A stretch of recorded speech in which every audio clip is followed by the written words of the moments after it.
Welcome to State of Tech. My name's Jared, and this is my review of the Razer Blade. This is the model that came out in mid to late 2016, so it's not the KB Lake model that was recently released just in the last couple of weeks and frustrated me because of how quickly Razer put out a update to their laptop. But nonetheless, really the only change is the fact that they are adding the KB Lake processor. Nothing else has really changed.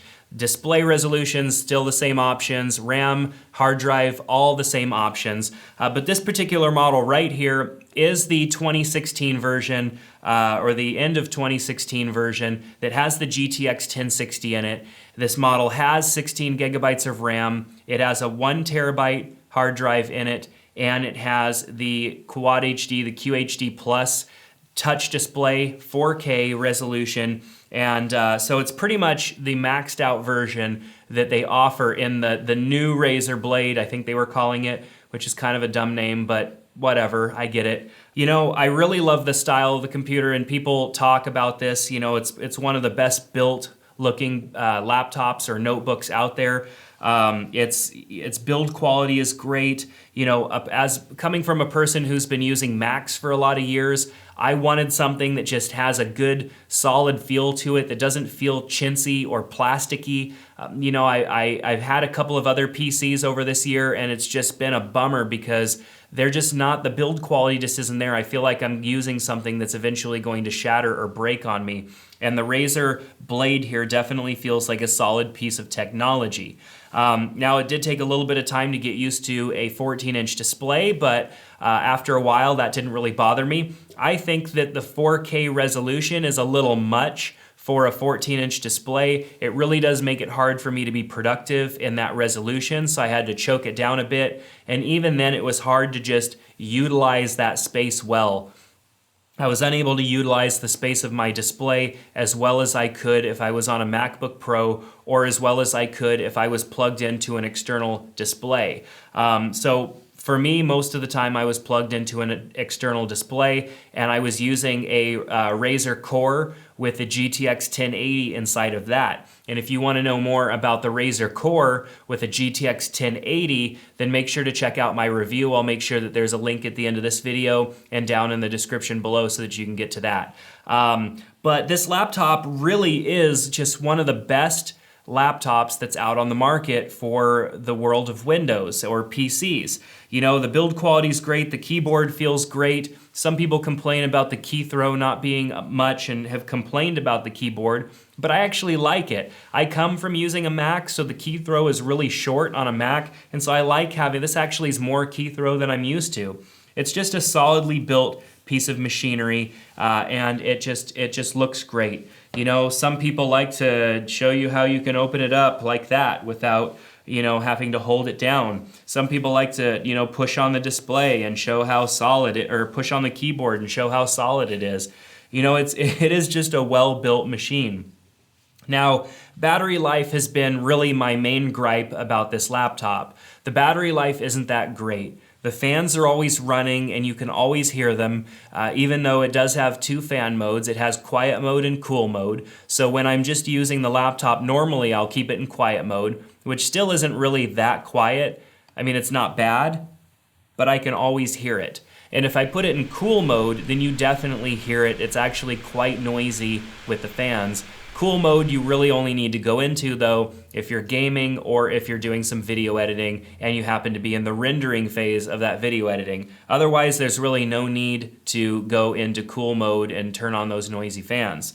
So the battery life does suffer because of that. You know, it is a smaller laptop and the battery isn't as huge as some of the other laptops that are this size, but most of the other laptops that are this size don't have the kind of performance that this laptop has. This laptop is not necessarily designed to be a laptop that you're going to charge and then go spend an entire day using without your cable. You're going to need that charging cable to keep this laptop topped off throughout the day.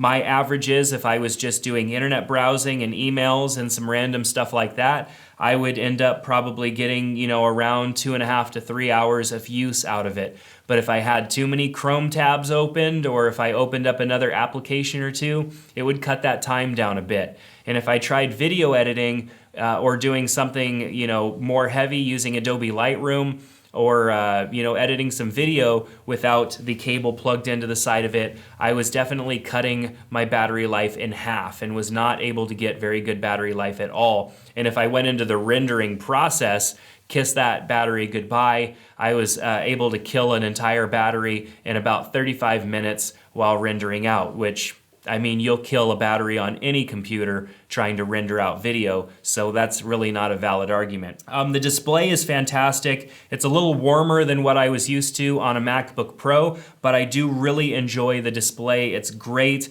The bezels are quite huge on this laptop, which is kind of a bummer. A lot of people have said that, the bezels just are huge. There's a lot of wasted space, and that they might even have been able to get, 14 and a half, closer to 15 inches of display if they would have just utilized the display a little bit better. But you know what? Razer's still relatively new to this game, and they're already crushing it. So don't, cut them short when it comes to, what they're able to achieve in a machine like this. This machine has just really surprised me, and it's really the only reason that I was able to use Windows for an extended period of time, because I had a laptop that I felt comfortable with, that I was proud to be carrying and using, even though the snake orgy on the back is, you kind of have to, when you go into a meeting with this laptop, you kind of have to, explain yourself because it doesn't look very professional, but nonetheless, I'm proud to carry this laptop because it performs well, it does good work, it renders out video fast, way faster than a MacBook Pro, and I have some specs that I'll throw up on the screen, and then I also have a comparison video that I'll do a little bit later on rendering out video on this as a laptop without the GTX or without the Razer Core, just as it sits, versus a MacBook Pro. This thing slaughters the MacBook Pro when it comes to rendering in Adobe Premiere Pro. And so that's really what I wanted. That's what I wanted it for. The rest of Windows, Windows 10 has came a long way, and it actually is a very usable operating system, and I really do like Windows 10. It's an enjoyable experience, and Microsoft has done a good job with it. Razer has done a good job of not over bloating, or not really bloating much at all, the system. A lot of PC manufacturers do that. They add all sorts of software for different features, and it ends up bloating and using up a lot of your resources, and it's a real bummer. They're getting better these days, but they still do it a lot. And all Razer has really added to this is Razer Synapse that runs in the background just so that you can do some light customization to the PC. It really doesn't do a whole lot other than just give you a few controls. And, software doesn't really get carried away until you start throwing in some of the additional gaming tools that Razer has. But even then, I've never noticed those using much of the resources on the laptop. I still have the majority of the resources left over to do everything else that I need to do. So Razer did a good job of not getting carried away with loading their own software on this, or modifying Windows in a way to, do whatever that these companies need to do, but it ends up using some resources. So I've been very content with this system. So the speakers on it sound pretty good. They are a little nasally, but most laptop speakers are. The speakers fire up from the top, so you get decent sound. You're definitely going to want a good pair of headphones to use if you're going to be gaming or listening to music, because laptop speakers just don't really cut it. But it does get relatively loud, and it's not too bad. The fact that the touchscreen is there, for me, adds a little bit in this particular model, because sometimes when I'm laying on the couch and I'm using my laptop, sometimes it's just easier to tap than it is to go down to the trackpad, because when you're sitting with the laptop in your lap, the trackpad's in an awkward spot, and you really have to it's just awkward to use. So having the touchscreen definitely helps there. But otherwise, I don't find myself using the touchscreen very often, because a lot of the times this laptop is closed, sitting next to my Razer Core, and I'm using it technically as a desktop the majority of the time throughout the day. So even using it as a desktop when I have an external mouse and keyboard and display attached to it, it's powerful and it renders video fast and it plays games well and it processes well. It's a really powerful laptop. And I have nothing else that I could take away from that, other than the fact that a 14-inch display does seem a little small for me when I'm trying to be productive. It is a little heavy, but hey, it's got a lot of performance. And really the only other gripe is that it gets really smudgy from your fingerprints because of the black anodized finish. Yes, it is a beautiful looking piece of machinery, but I think you're probably going to have to get some sort of a skin or case for it just to prevent all of the fingerprints from being all over it. I have to clean my laptop probably 2 to 3 times a week just because the fingerprints are all over it. And when I open up my laptop in a meeting and my laptop looks like, I didn't never wash my hands and I'm just touching my computer all over the place, it's a little embarrassing. And so I try to keep my laptop clean, but that's just what you're gonna run into. Find anything with a finish like this and it's gonna have fingerprint issues. That's just gonna happen. So overall, I've got nothing else to say really about this laptop other than it's just great. It's a laptop that fits in all of the laptop bags that I have because all of my laptop bags are laptop bags for like a barely 15-inch computer because they're mostly designed for a MacBook Pro. This fits in all of them. It fits nicely. The charging cable here is actually not too bad. It has a nice strap on it and I'm able to wrap this up really well. A lot of PC manufacturers give you a really crappy power block, and Razer has given you a really decent one with this 165 watt power adapter here, which charges up your laptop fast. It's a lot more power in a charger than you get with a lot of laptops, so it does keep your laptop topped off pretty well. And I bought 2 of them so I can have one in my laptop bag and one of them at my office at all times.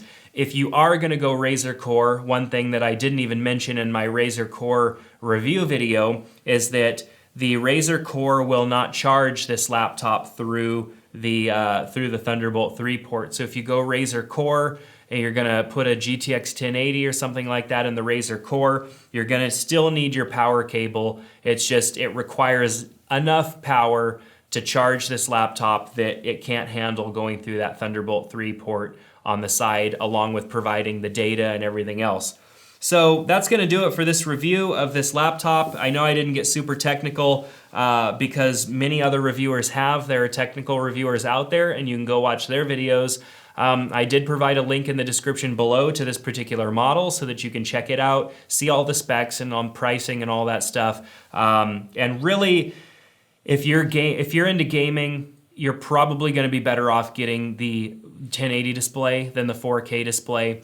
I don't really like the 4K display because I believe it's too much resolution for the 14-inch screen. I probably would have went with the 1080 display had I had considered that or had previous experience with this resolution and screen size. So with that said, it's totally up to you. If you are, a photo editor or a video editor, you might benefit a little bit from the 4K display, but not as much as if you had a larger external monitor to edit from, like I have in my office. So that's going to do it for this video. I hope that you enjoyed the review and just my comments on the Razer Blade. It's a fantastic, smudgy little laptop that is probably one of the best laptops that you can get out there in the world of Windows and PCs right now. So give me a thumbs up if you like this video and a subscribe to our channel if you want to be updated when we put out new videos. Other than that, thanks a lot and we'll see you next time here on State of Tech.